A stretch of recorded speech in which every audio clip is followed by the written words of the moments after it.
தம்பி சொல்லுங்கய்யா. என்னவா இருக்குமா? ஏயா காலங்காத்தால போன் முடியுது என்னவா இருக்குன்னா எனக்கு என்ன தெரியும், விஷயமே சொல்லாம போஸ்ட் ஓட்டிருச்சா தம்பி? காலையே டென்ஷன் பண்ணாதீங்க தம்பி, நான் என்னன்னு கேட்டு சொல்றேன் தம்பி. வாங்கி தம்பி, காலங்காத்தாலே போன் பண்ணிட்டு என்னவா இருக்குன்னா என்னத்த தெரியும்.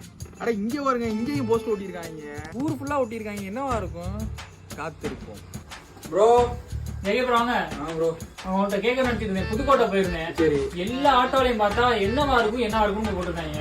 சரின்னு வந்த வேலைக்கு போகணும்ட்டு ஃபங்க்ஷனுக்கு போயிட்டு வரையில பைக்ல வந்து ட்ராப் பண்ணாங்க. அப்ப பார்த்தா ஒரே ஷவர் ஃபுல்லா ஒரே என்னவா இருக்குன்னு. அம்மா என்னவா இருக்கும்? நீங்களுமா அண்ணே? ஏன்டா மூஞ்சிக்கு நேரம் வந்து உனக்கு விஷயம் தெரியுமா? என்ன என்னவா இருக்கும்? இங்க வாவே. காலையிலே ஒருத்தன் போன் பண்ணிட்டு என்னவா இருக்கும் டென்ஷன் பண்ணிட்டு நானே வீட்டுக்கு வந்துக்கிட்டு நீ வந்துக்கிட்டு என்னவா இருக்கும்னா எனக்கு என்னடா தெரியும்? என்னடா